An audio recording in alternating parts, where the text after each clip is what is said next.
Bonjour à tous. Alors aujourd'hui une petite vidéo qui va concerner le sol en situation de rue. Je pense que c'est un point important à aborder. Pourquoi? Parce qu'on voit beaucoup de choses en vidéo concernant la self-défense. On aborde le travail au sol et il y a toujours un paramètre qui est oublié et qui me paraît extrêmement important. Alors par contre, je vais commencer par me faire une petite présentation parce que c'est un retour sur YouTube, vu que la chaîne qui existait auparavant a été fermée. Donc c'est un retour, il y a quelques anciennes vidéos qui sont déjà sur la chaîne. Mais bon, je vais faire une petite présentation quand même pour ceux qui me connaissent pas, mais ça va être très rapide. Donc je m'appelle Philippe, j'ai 55 ans, je viens du karaté, j'ai commencé le karaté en 1986. Et jusqu'à aujourd'hui, j'ai jamais cessé de m'entraîner. J'ai juste une petite ceinture noire première dan, traditionnelle, en karaté Shotokan. Et j'ai aussi un diplôme d'instructeur en autodéfense, qu'on voit là-haut, là d'ailleurs. Voilà.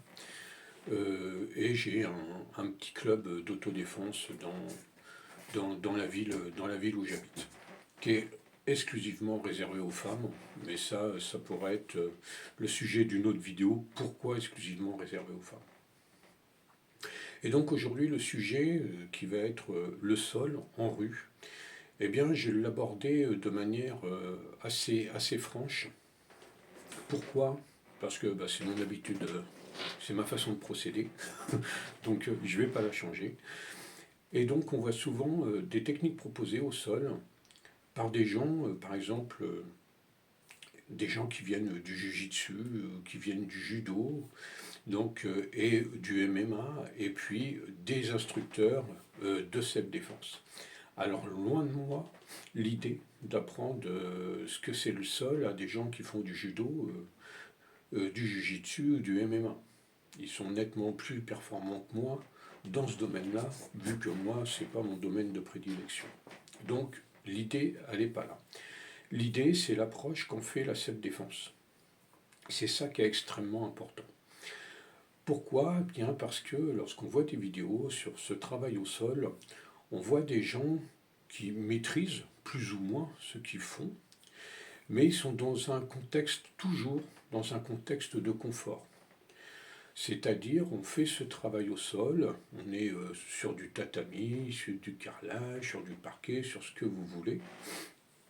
Et on montre, voilà, l'agresseur, il est comme ça, on fait ceci, on fait cela, bon bref, pour sortir de cette difficulté-là.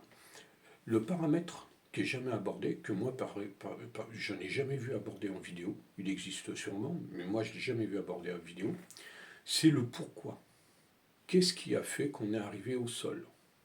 Dans quelles conditions on est arrivé au sol? On peut être arrivé au sol parce qu'on a été frappé, on a pris un parpaing, parce qu'on a été projeté, par exemple, parce qu'on a glissé.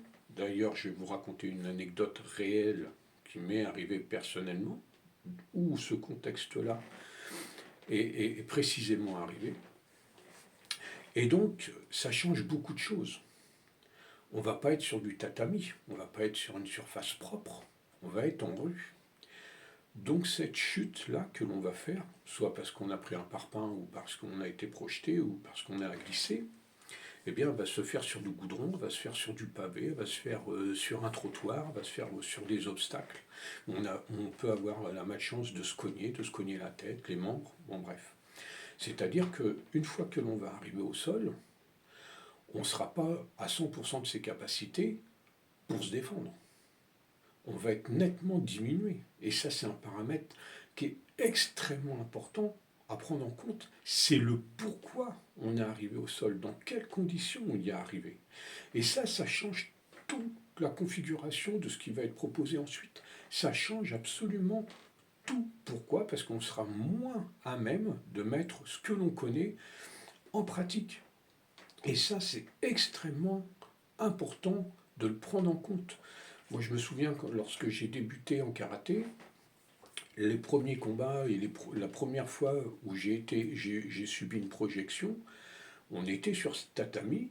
Je peux vous dire que quand j'ai pris le contact avec le sol, j'ai été extrêmement surpris. Je ne m'attendais pas à un tel choc lorsque c'est fait vraiment en combat. Et donc ça, déjà, ça à prendre en compte. Donc imaginez sur le goudron ou sur une surface de rue. Donc ça, c'est un paramètre important à prendre en compte. Je vais vous raconter une petite anecdote réelle lors d'une petite embrouille. J'ai glissé, j'ai embarqué le mec avec moi. Le mec, en l'embarquant avec moi, il m'est tombé dessus, donc je suis tombé sur le dos, sur des pavés, je suis tombé sur le dos sur des pavés, le mec m'est tombé dessus. Quand je suis arrivé au sol, il n'y avait plus de question de technique ou quoi que ce soit. C'est l'instinct qui a pris le dessus, et la première chose qui m'est venue, c'est de le bouffer. J'ai bouffé la joue, ce qui m'a permis de me relever le plus rapidement possible. Et après, l'histoire a continué, mais ça, c'est pas le sujet. Tout ça pour vous dire que j'étais déjà pratiquant de combat, j'avais déjà une réelle expérience, et ça n'a pas empêché que quand je suis arrivé au sol sur les pavés, eh bien, je peux vous dire, j'étais plus trop en état. Et instinctivement, ce qui m'est arrivé, j'avais la gueule à côté de moi, je l'ai bouffé. C'est ce qui est arrivé de manière instinctive. Et donc, c'est extrêmement important à prendre en compte, c'est que selon les conditions où on va arriver au sol, eh bien, on ne sera pas obligatoirement à même de proposer des techniques. Et ça, c'est extrêmement important. Extrêmement important. Et donc, ce sujet-là, il doit être traité de manière claire. Et j'aimerais le voir plus souvent, de voir ce sujet traité de manière réaliste. En self-défense, on se doit de poser ces questions-là, on se doit d'aborder le sujet de cette façon-là. Il ne doit pas y avoir, toute la self-défense ne doit pas être basée sur la technique. Je vais vous dire, moi, ce que je pense réellement de la self-défense. Vu que j'ai un petit club et que je donne des cours, la self-défense, ça doit être abordé de manière simple. Pour moi, la self-défense, c'est quoi? C'est la capacité à envoyer des parpaings dans des situations complexes, réelles, sous stress. Ça s'arrête là. La préparation à la rue, ça s'arrête là. Tout le reste, c'est du cinéma. Je ferai une petite vidéo ultérieurement où j'expliquerai un petit peu plus en détail pourquoi, pour moi, la grande majorité des techniques qui sont enseignées en cette défense ne fonctionnent pas en situation réelle. Je vous l'expliquerai de manière un peu plus détaillée.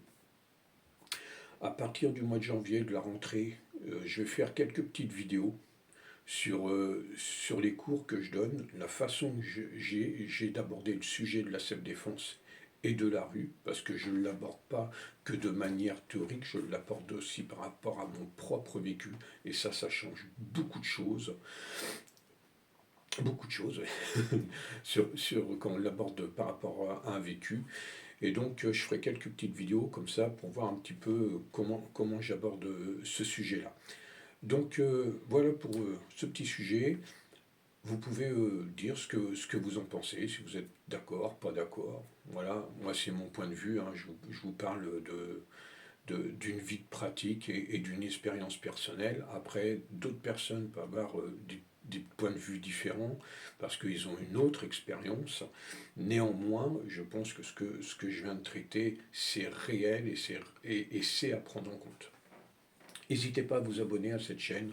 Et puis je vous dis à bientôt pour une nouvelle vidéo. Au revoir les amis. Bye.